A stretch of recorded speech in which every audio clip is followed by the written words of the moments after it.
tell me it's time to get started, so I'm going to go ahead and get started. Thank you all. I hope you're where you intended to be. My name's Lori Millikan. I'm a data geek, and I have been doing lots with alerts. I did kind of peg this as an intermediate level session. How many here who has never done an alert before at all, alert or notification? We've got one. Okay, so I don't want to embarrass you or anything. Feel free to leave if you want to pick something else, but I'm happy you're here. There is a session. I did a session 2 years ago. All our sessions are still online. You can see it about doing the alerts. So you may want to go back and check that one. The first 20 minutes here, I am going to repeat some of that session. And then we're gonna look at 30 different calc text examples. 5 of which actually have to do with alerts. The other 5 are bonus. So if we run out of time, I put the details in the slides. I normally don't like slides you have to read.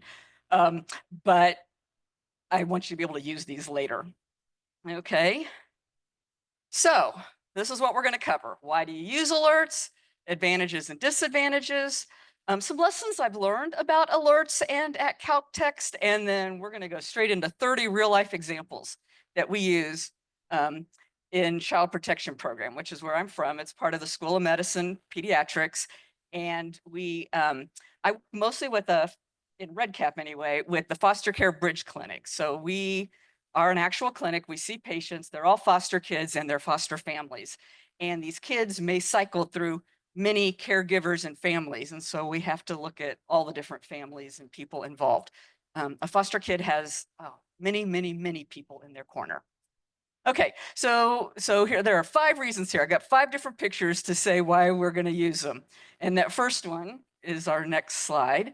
PDF style report. I don't know about you, but if you've done reports out of REDCap, it's a great tool for dumping data in like case 1, case 2, case 3, each of your rows.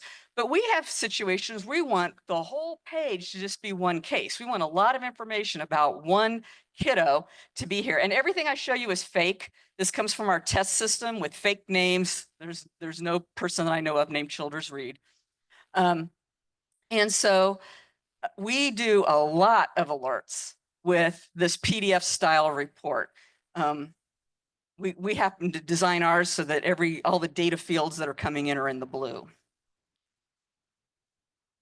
The next thing is automations. You can do tons and tons of automation with alerts. And so here are 5 examples that we do.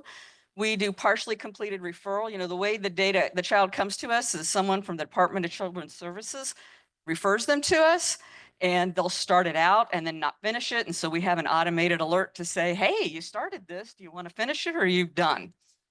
We do consents and releases through them, meeting invitations, lab reminders, follow-up reminders to our staff for, setting up a follow-up appointment. So those are some of our automation examples. We do them to communicate information. Hey, referral came in, go do referral work. We send automated messages off to DCS. Hey, has the placement changed? Is this child still with the same family or have they moved? We let people know that data they're interested in keeping track of, like a medical record number, for example, has changed. The appointment has been scheduled, a family no-showed. Some of those go to DCS. And then workflow, we have a lot of workflow-based work that's happening. And so some samples is if a referral comes to us very late and it might be harder for us to help that kiddo, we still give them an opportunity to say, hey, no, please help us with this child. Or reminders to our docs to enter some lab data. And then I think the last one is document dissemination. And these are where you're going to see these PDF style reports. And a lot of the calc texts I'm going to show you are really for these PDF style reports. They're not all for that. Some of them are just everyday emails. Hey, this kid didn't show up to clinic and here's some information about it. But we do a lot of reports this way. Okay, so now we're already into the next part, advantages of using REDCap alerts and notifications. So big long list here, you can kind of read it, but straight off, it's like, it uses rich text formatting. It's like creating a Word document with piping. And I will admit, on some of my brand new ones, especially when I want that one page for just a case, I actually create the report in Word first. I make it look pretty in Word, and then I copy it over into, just cut and paste into the alert box, the screen. And it works well with group email accounts. We do have a group email account for Foster Care Bridge Clinic, and you'll see in a minute that's also a disadvantage, I think, but it does work well with group email accounts, and it works well with repeating instances. We do tons and tons of repeating instances, and the alerts know which one needs the alert and which one doesn't. Does a great job. I have not done the longitudinal, but I have no reason to expect that that would be a problem too. It does so well with repeating instances. I think it would do well with your different events as well. And you can use robust logic for when to send it and who to send it to. And here's a big one. You can use the secure message tag. When we're sending information between ourselves, that workflow automation and document dissemination, I don't really need that. But we work very closely with a lot of caregivers who are not part of IU or IU Health. And we need to make sure that we're getting information to them in a secure manner. So we do use this secure message tag. Some other advantages, you can include URLs and other smart variables. When we have to send reminders to our docs to enter their lab data, the first thing you're going to get from them is, where do I go? How do I do that? Of course, we put the link in the alert, so they just have to click there. Next one, it's MLM ready. It's, what is that, multi-language management? I think that's what that stands for. We do actually do our alerts in 2 languages. We're doing them in English and Spanish. And so when you make a change, the MLM will come up and say, don't forget to put it in Spanish as well. It can include attachments and images. It does logging. And what did I say before? Automation, automation, automation. So these are all a bunch of really good advantages. And I know I'm going through this very quickly because I want to get to the examples. And this is repetition of something that happened 2 years ago. Go online if you need to see more details about this. Any questions about advantages before I move on? Okay, now we'll do some of the disadvantages. There are things that aren't great. There's no logic within the report itself. So if we think about that PDF style report and I want it to, I've got a box that says I'm going to print all the names of books we gave to this kiddo through our book nook. And so Title 1, comma, Title 2, comma, Title 3, comma, and maybe I'm going to allow for 10 different titles that we've given them.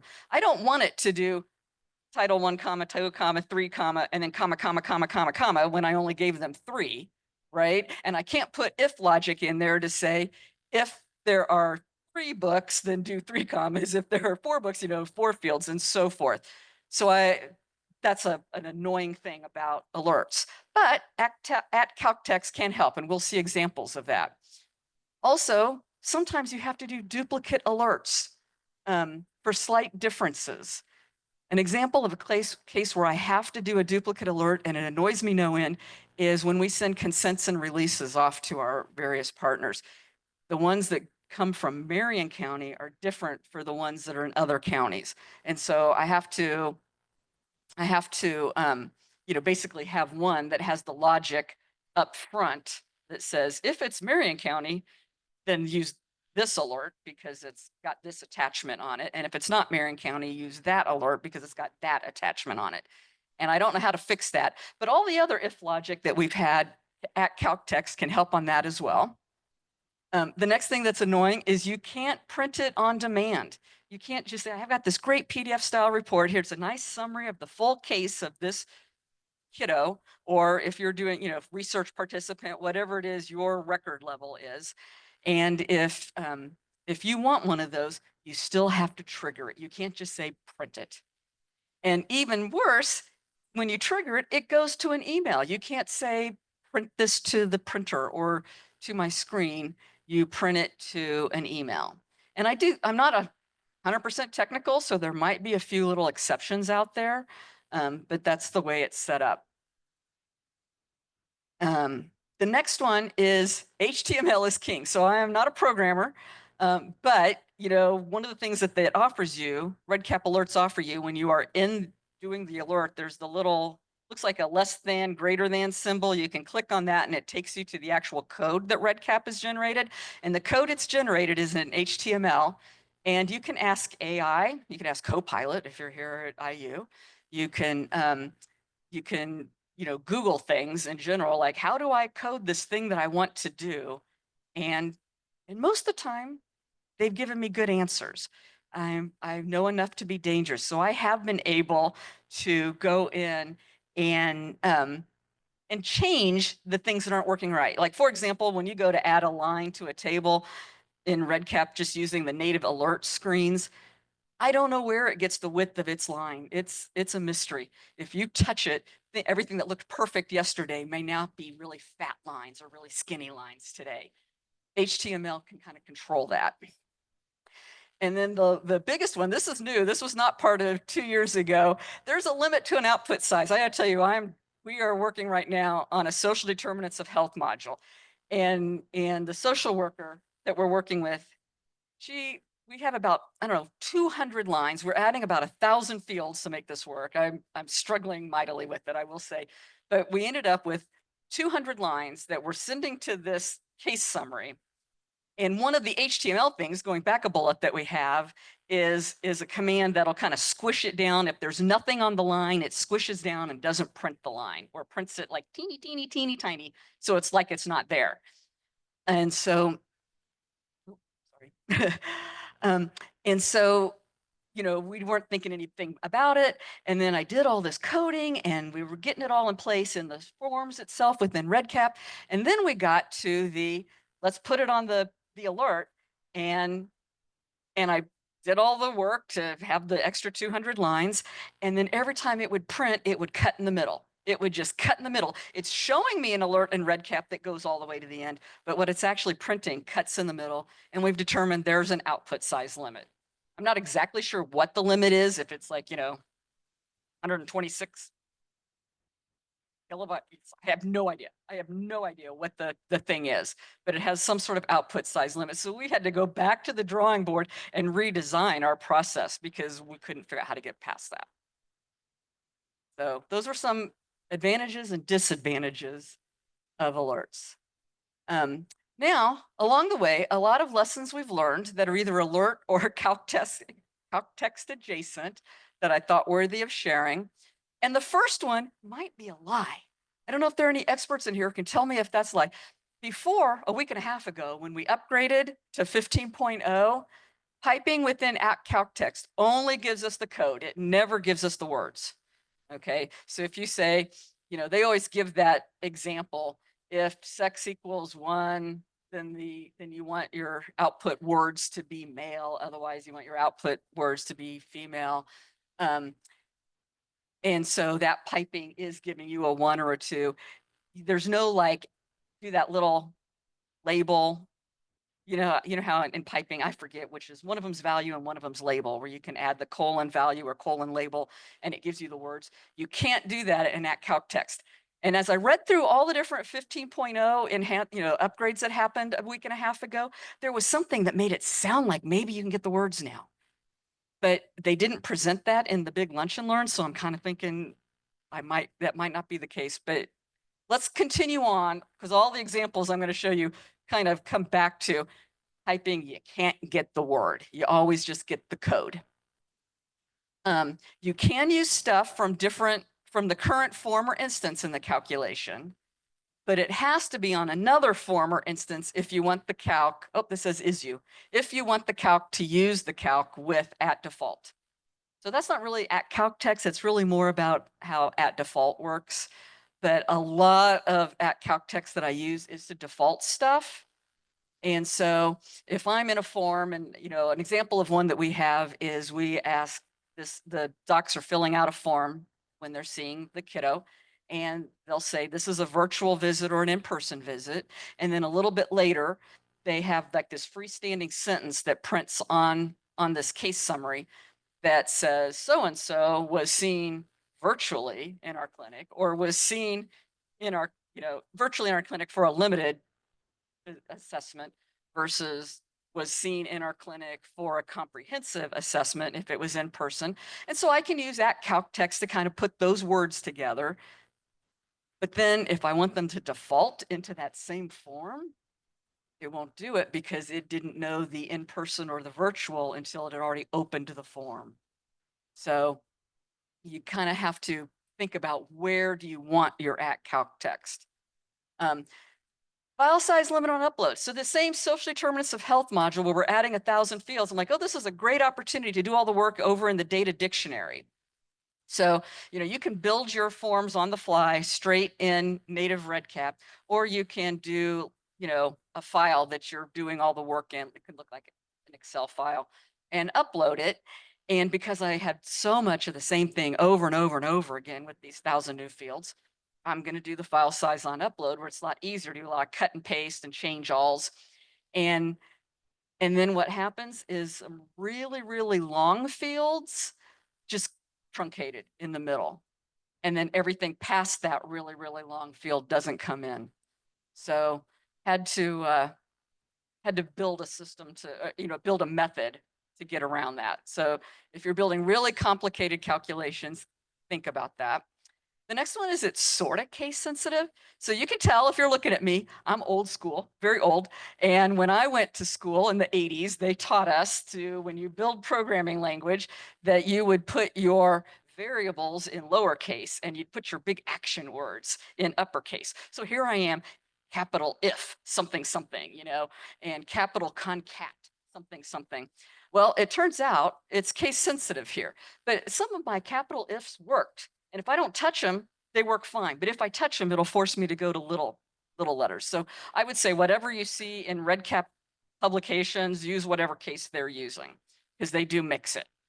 And the REDCap editor fools me sometimes. This is a little bit of like what I was saying earlier about the little skinny lines versus fat lines. It does weird things. So keep an eye on that.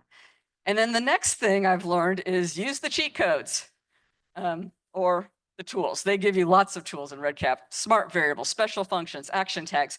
Almost every example I'm going to show you is just taking all these different tools and mixing and matching them to do cool things.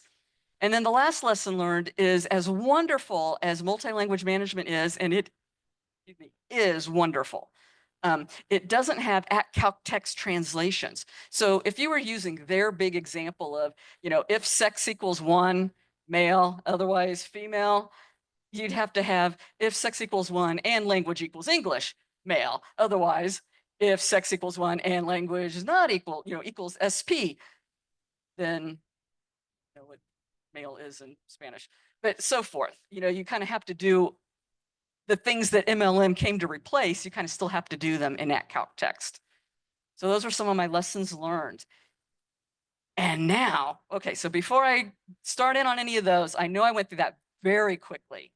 I'm going to try to take maybe 1 minute per case here. So any questions about what I have presented so far? It was a lot. Okay, well, I'm going to slow it down a little bit now and say, our first example is pronouns. So we do a lot of emails like, this kiddo didn't show up today. We will make every effort to reschedule him or her or whatever.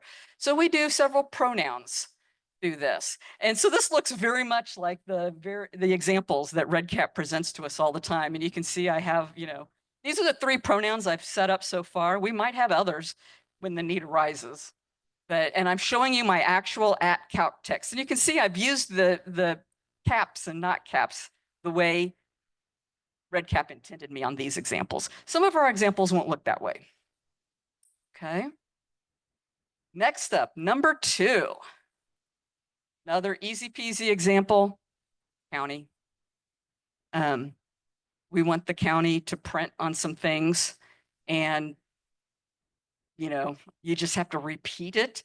In a lot of programming languages, this isn't true. Like you could just set up a table of counties and it would know if you say 1, it could print out atoms. But @calc text, we have to do that because we don't want 01 to print on that case style summary. We want atoms to print on it. So we have that. And then we also do the same thing. So 1, 2, and 3 are really all the same sort of example. So department aides. We make a lot of medical referrals, and these are the codes that REDCap has: odd, card, shed, dev, dent, derm, dev med. But we want these other words to actually print on the discharge summary that we're giving to the family, that's telling them, go schedule your appointment with dermatology or whatever.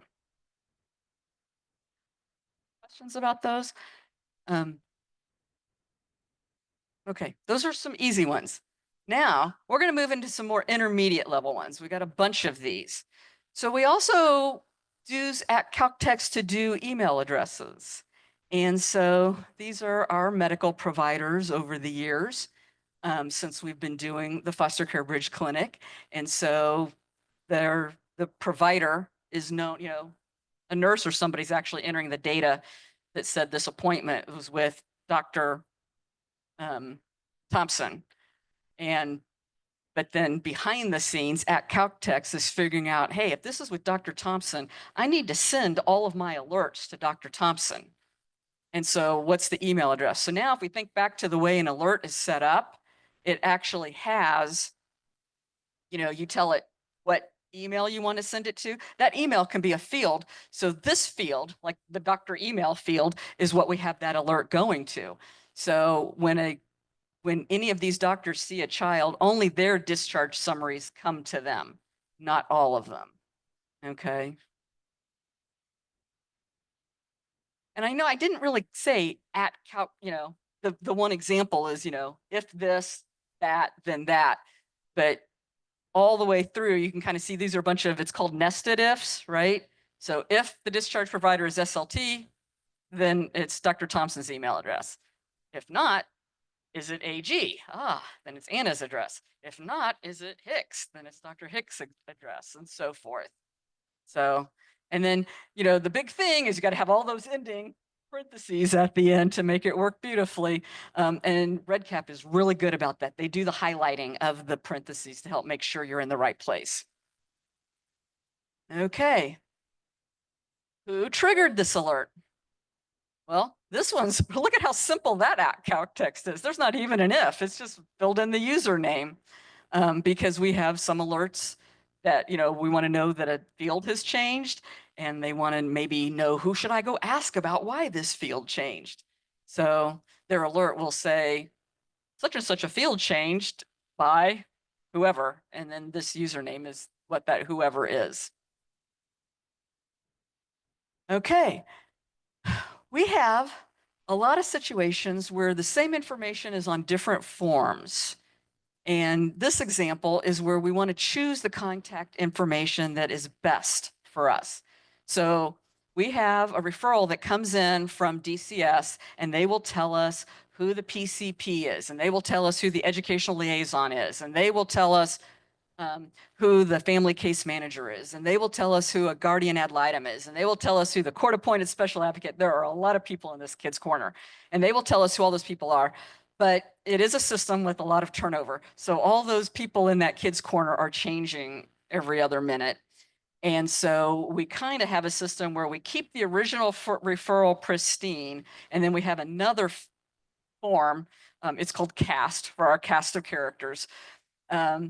Where we put in the more updated information. And so we have this at CalcText that says, hey, if there's somebody new in the cast, choose that one.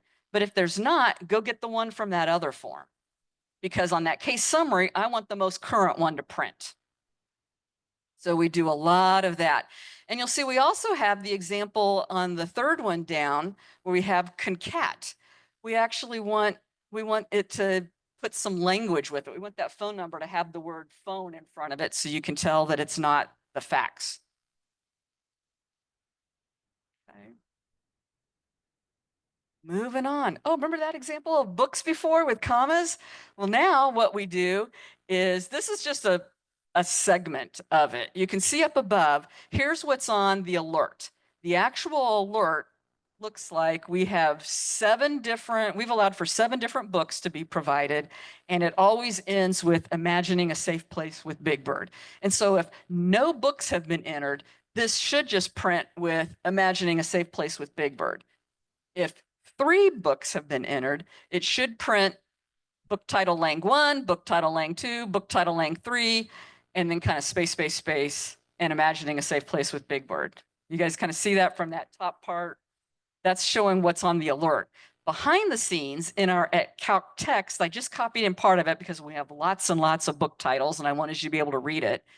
But you can see I've actually, let's see, does this have a little, nope. I was hoping this might have, does it have a laser? There we go. You can see how there's an extra little comma. And actually, maybe I need to go over here for people who are in Zoom land. There's an extra little comma right here within the text for each one of them. Okay. And so the this is what's giving us the commas between each of those and not presenting comma, comma, comma, comma, comma at the end. Okay. Number 8, make lists of who's invited to this meeting. We send out a meeting invitation. Actually, we send it as an email, not a meeting invitation. I apologize. To all the people we're inviting. After we see a kid, we have a shared plan of care meeting, and all those zillions of people that are in the cast are invited to come talk about this child and this family's needs. And you can see at the bottom there, we have of 1, of 2, of 3. We even have some write-in fields, so they can say, this is a skills therapist, this is whatever. And we want to tell people who all's been invited. And so but we don't want all those things to print. We don't want this big long list if those things don't apply to the kiddo. So this is where we, first of all, have some @calc text that says, you know, if this thing exists, then fill it in. So some of those lines, the first one, so FCM supervisor, CASA gal, education liaison, DCS nurse, those will always print, but all the ones that are under them may or may not print based on whether or not they exist. And we'll kind of see number 8 again, because there's a hidden thing in there. It says, like looking at each of these @calc texts, they say if people RNCM Spock equals 1, then nurse case manager, otherwise nothing. And remember where I said HTML was king? We kind of have this little cheat code in HTML that says squish out the line and don't print it if it's null, if it doesn't exist. That's why we don't want blanks at the end of that. We want null. We want the quote that makes it say there's nothing in it if it's not this other thing. Okay. Number 9, we want to choose different sentences for different conditions. So this email we send off to DCS to let them know a kid no-showed or a family did. Hello, DCS person, just wanted to let you know that full name and I've even cut it off, and his or her, this is a pronoun, family, did not, you know, show up for their appointment today. And then you see we have under it that data no-show phrase, or the data _NOSH_PHR. That's a whole sentence there. And the sentence is determined by calc text. We say, if the number of no-shows is less than 2, then we want the sentence to say, I will make every attempt to reschedule their appointment. If DCS no longer feels that an appointment is necessary, then please let me know. Or if they've had 2 or more no-shows, it says, since there have been multiple no-shows, we do not currently plan to reschedule. If you feel that we should attempt to reschedule anyway, then please let me know. Okay, yes. Oh, wonderful. Thank you very much.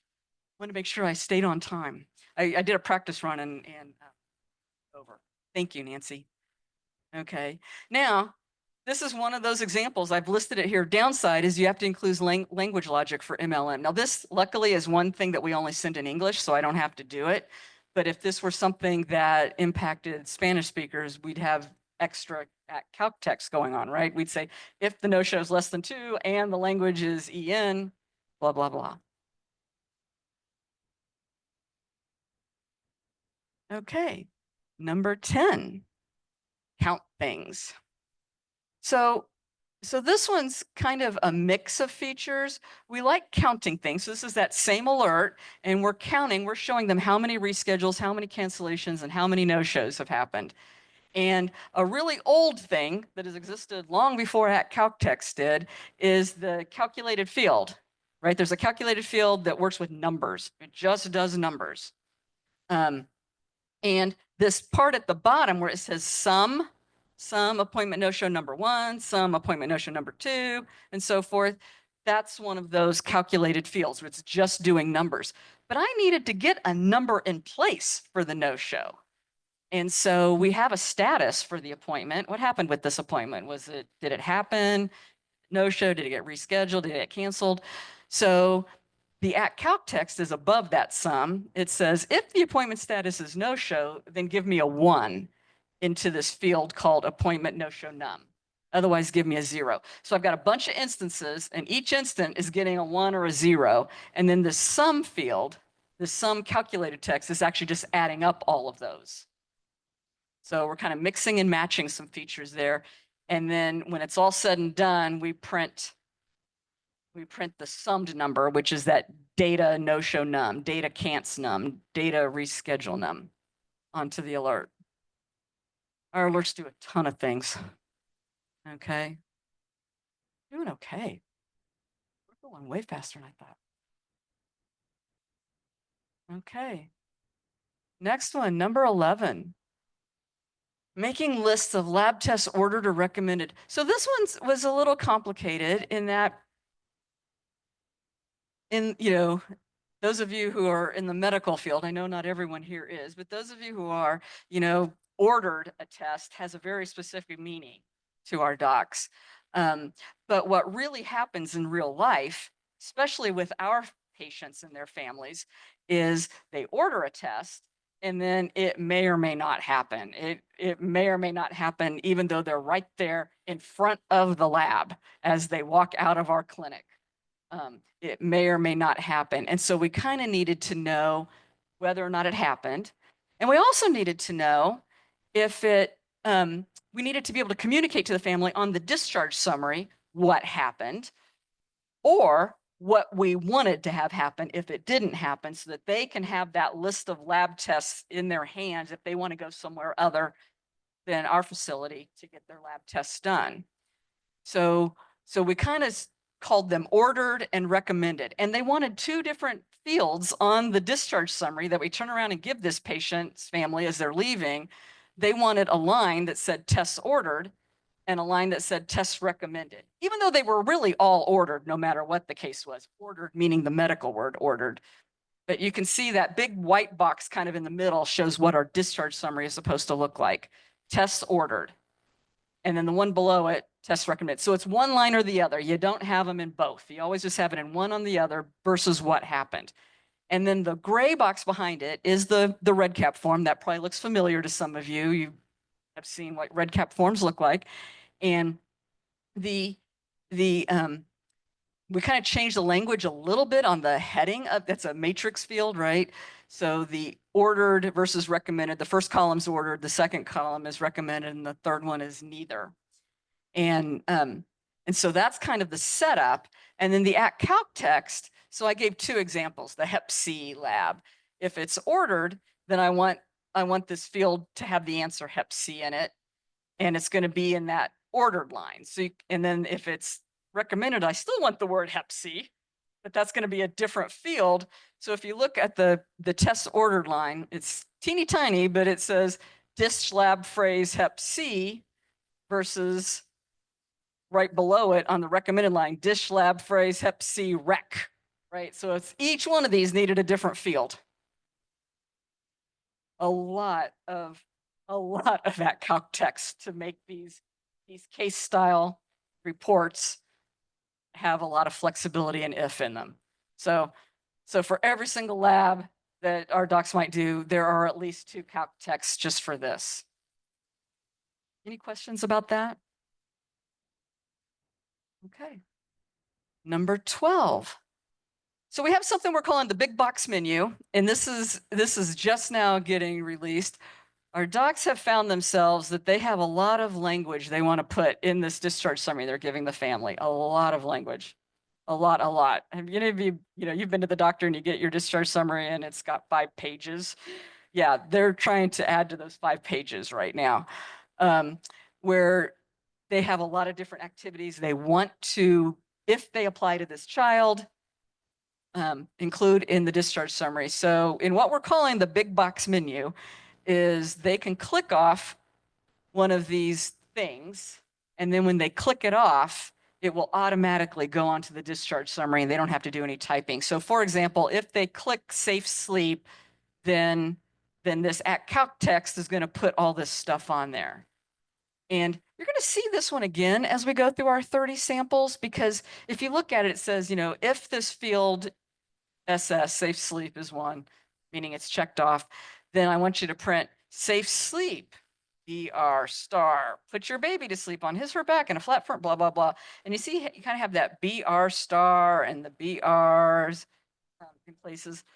You can embed HTML within your text. So this is actually adding some formatting so that it's not just stringing safe sleep, put your baby to sleep, blah, blah, blah, and it sounds like one of those drug commercials. It's actually safe sleep, and then a line break, and then a little asterisk kind of to be a bullet. Put your baby to sleep. And we could actually do bullets with HTML as well. I just was too lazy to go do that. So another way we're using @calc text. Okay. Another one is we're building yeses and nos. So you can kind of see the top part, the gray part here, is part of that form that the doctor's filling out when they're doing the visit with the patient. And they kind of check off what are all the things we did. And they're really not all the things, but they're the things that we're going to maybe do reporting and data collation with. So they check off the things they did. And then if those get checked off, then the bottom box here is the output, the alert. That's that PDF style alert. If we want like a Y to print. You can see physical exam Y, vision screen Y, ACE assessment Y. Well, those match up with the check marks up above. And then of course we have this @calc text. If the PE is checked, then we want you to have a Y. If the HS is checked, we want you to have a Y. So each one of those little Ys in this PDF style report at the bottom there has its own @calc text. And you can also see, this is an example of one that we built a zillion years ago. Whenever @calc text first came out is when we built it. And so it has that capital IF for the if. If I were to touch that today, it would not work. I'd have to change that to a little IF.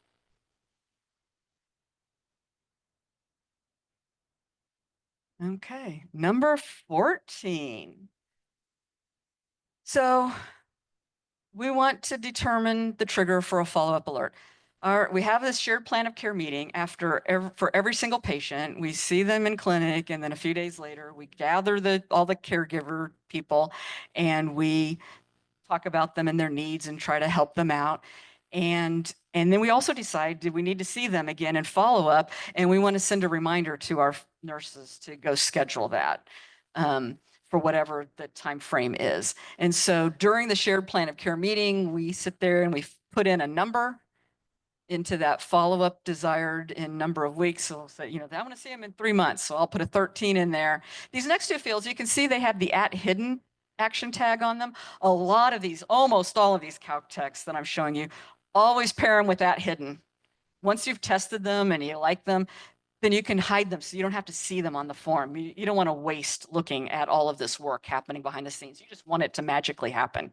And @hidden is what makes it look like magic. So the next two things people don't actually see, but we calculate what the visit date needed to be. Okay. And then, or we calculate, what the visit date was to be used in the calculation first. And then we calculate what the follow-up date ought to be. And I think we even like subtract maybe 2 weeks from it or something, so that when the alert is triggered, the alert uses this date for the trigger. So @calc text says, well, first of all, we've got like, it's 6 occurrences, but it's going through here and it says, go find the right @calc date here. And then that field gets used to do the triggering in the alert. A lot of moving parts, but they're the same moving parts, just mixed and matched different ways. Okay. Uh-oh, I done.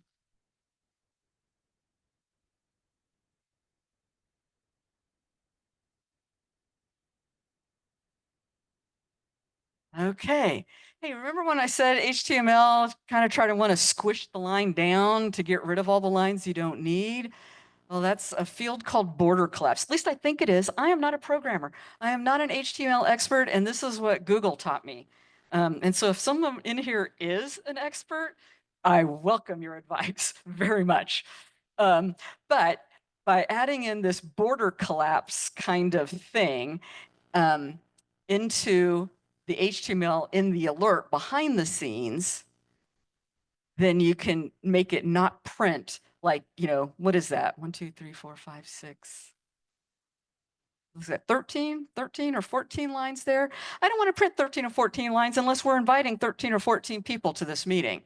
So first we have our @calc text that figures out, do I have a name? If so, put the name in there. If not, keep it blank. But also within the coding, like we were just typing in the alert, the following people have been invited to discuss. But if you actually go into the HTML part, you can make sure that, this little list is a table and you give it this border collapse, collapse thing, and the border style none, and the border equals 0. All of those work together to squish that down and be like nothing, like it's not there. I'm sure there's a way to really make it be not there. I think what it really does is squish it down to just teeny, teeny, tiny. So like if I had 100 lines and I had this, it might look like 1 or 2 blank lines because 100s are squished down to teeny, teeny, tiny, and 100 add up of teeny, tiny. But like 10 squished down to teeny, teeny, tiny don't look like there's an extra blank line in there. So a lot of moving parts, just mix and match all the different pieces you need. Okay, number 16. So we want to use if logic for who to send the alert to. In this example, we've got a lot of fields. We want this one alert to go to, you can kind of see it's the DCS supervisor email, the educational liaison email, the CASA email, the nurse case manager email, and those are filled with blank or an email, if they apply. We have this last one on there, the kids voice email to send selected Marion County emails to. So we have an @calc text that says, if this is a Marion County case, then put this email in there. So I don't have to do that annoying thing I mentioned way back during the disadvantages list. I don't have to create 2 different alerts, one that includes this C Monday, whoever that is, and one that doesn't. Okay. Oh, and I'm calling these complex. I guess I'm not sure I think that one's that complex, but we're definitely getting into more complex things now. Okay, number 17. So one of the other things that we recently added for the docs, they asked for this, is for the vision screens and the hearing screens, they want to know different results for the right and the left. They want to be able to write comments, and they want the output. So the gray box is what they're entering in REDCap, and below that, that portion of a table that's kind of in white and black is from the actual discharge summary. They want the vision screen to kind of say the results of right and left, or that it didn't happen. And they also, if they wrote comments, they want the comments to print. So I gave you an example of an actual printed one, not the alert code, I guess, but the calc text below it. Okay, if there's a hearing screen, then I want you to concatenate the word right and the pass fail for right and the note for right, and then a space left, and then the pass fail for left, and then the note for left. And if it's not that, then the right hearing, not screen. So I gave you the calc text for hearing, but the vision's kind of the same thing. So much. Mix and match all the different ideas. Okay. We want different phrases for different alerts. So of course, as human beings, what they are, they want on the discharge summary, they want an immunization section that says up to date per who, they want the status up to date or delayed. And then they want the word per if it is up to date or delayed. And then they want who it's per, chirp or the caregiver or whatever. If the status is unknown, then they just want the word unknown to print. Okay, so that per isn't always there. And then the next one is on the another one of the case summaries. That first one's discharge summary. The second one's called visit summary that goes to their PCPs, where it shows like all the visits, like a one-stop shopping for all the visits. It's a yes, no, like are immunizations provided? No, in dash, and why not? Or yes dash, why dash, and why? And so we have at text for that. First, we have one for if the status is unknown, then you're going to get a blank. Otherwise, you're going to get this word per, because we'll put status per source. If it's unknown, it'll just say unknown and then kind of blank, blank. No one knows the difference. But if it's not unknown, you get up to date per whoever. And then the one below it is all the different reasons, all the different combinations. Could it be yes, catch up? Yes, regular schedule? No, they're already up to date. No, we referred them to the county health department, whatever. So lots of different examples there. Number 19, this is my favorite one out of all 30 of them. This is my absolute favorite. I felt like it was so clever at the time. Now that I'm sharing it with you, I don't know if I'll think it's so clever. But, you know, REDCap always uses examples for their tables. They always just say code 1 equals this, and code 2 equals that, and code 3. And I never, well, not never, but almost never use 1, 2, 3. I use words I can understand so that when you're dumping the data into Excel or Power BI or wherever you're going to see it's going to be more meaningful to you than a 1 is. Something like odd, AUD, probably means something more to me than a 1 does. Well, here's a thing where we have a survey that goes off to caregivers when they choose to participate, and they can choose whether they want it via text or email. But we just really only send it via email. We just fake the email system into sending a text. Because you know how you can send a text via an email address. It's like if it's T-Mobile, you have to say their phone number, you know, 317-234-5678 at tmomail.net. Well, I actually made the code be the at part, the domain name. So the code for T-Mobile or Mint Mobile is that, you know, that for AT&T, it's mms.att.net and so forth. And then my at calc text concatenates their phone number and the at symbol and this carrier.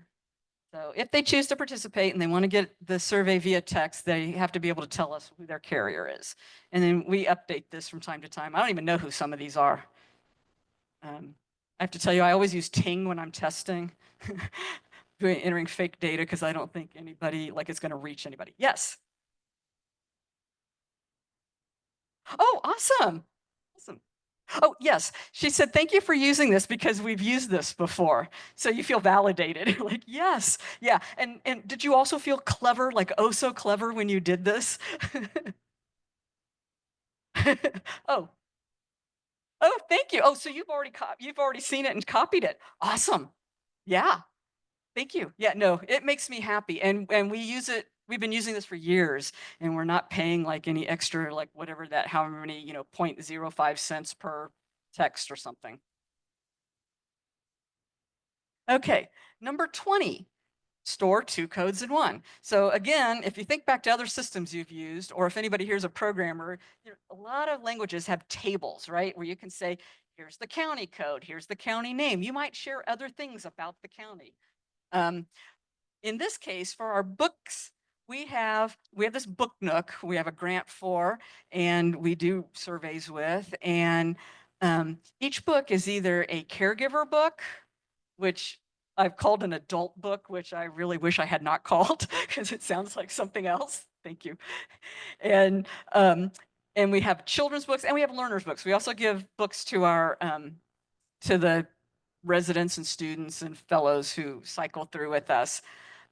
So we actually use at calc text to determine which type of book it is. We have one big list. I don't want to have a different field for each kind of book.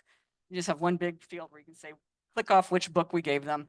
And then this figures out which type it is. And now that it's done that at calc text, then it can go off and send the learner survey, which is different from the caregiver survey, which is different from the children's survey. Okay, number 21. Another complex one. This is one of those examples where the language matters. So when I do send that survey that might have gone to their text or email, we need to make sure it's in either English or Spanish, depending on which is appropriate. And because of this is that example I gave earlier, because of the ifs, you can't do the if straight into MLM. We do it here. If, and this one is kind of tricky. We do a survey. I'm going to wrap up pretty quickly here. I told you we might not get to the last 5, but I'm going to get to the next 4 somehow in the next 3 minutes. So we do a survey where we say, did you read the book? And they say yes, no, or, they say yes or no. And if they say no, we say, do you plan to? And if they say no, thanks, you're done. But if they say yes, then we say, great, we'll contact you again in a month. And we keep cycling through forever. And so this one kind of has that language of cycling through forever in English and Spanish.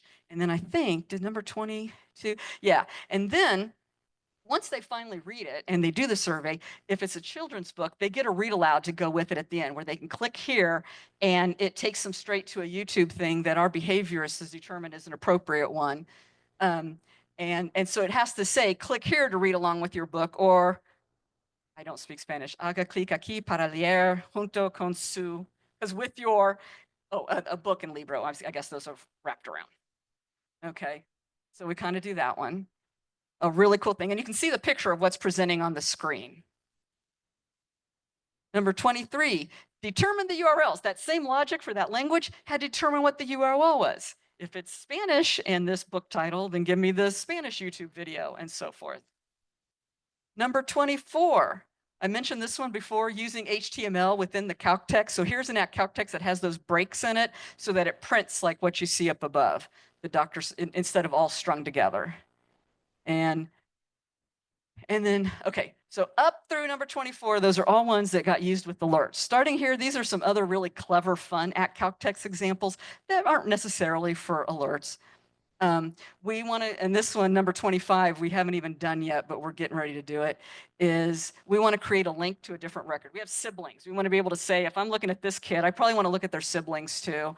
And I want to create a link to that. So if I, as a user, put in their record number is 123, I want to be able to click on that 123 and it automatically goes over to their thing. And I kept worrying the URL here, the REDCap URL, has like the version number in it. I was like, I'm never going to be able to keep up with that. That's too much programming. It turns out there's a smart variable for what version it is. So I am going to be able to keep up with it. We have built a thing using Power Automate that automatically, when you create an alert, it automatically zooms it over into a SharePoint folder. It saves as a PDF and zooms it into a SharePoint folder without us doing any touching it. But I needed to know what the folder name is. And so some of that's calculated, but humans are always trying to overtake it. So that's what number 26 is. Number 27, survey duration. Number 28, repeating instance labels. You know how you can label your repeating instances? We do a lot of concatenations and stuff to do that. 29, I will not go into this, will take forever, but so much programming. But we can now find the min-max date on something. That is hard to do in REDCap. We figured out how to do it, and I've kind of shown how to do it there. Call me if you want to know, because I know we're almost out of time. And then number 30, find the instance that falls in date range. So I'm going to go back. You can see we have that box of community referrals shows us that, we did something with foster parent 1 first. That was Chicken George. The third occurrence was a different foster parent, Minnie Mouse. And how did I know which parent went with the stuff? Well, that's the next one. Now that I have figured out the min-max date in their data, then I can go back and look at all the different foster parents that have been in the list for this kiddo and figure out which one it is. That's how that label for FP1 went to the right person, went to Chicken George and Minnie Mouse and not the others in that list of 4 foster parents. Oh my gosh. There's no time for questions. We're out of time. We're at the end, right? Yeah. Thank you.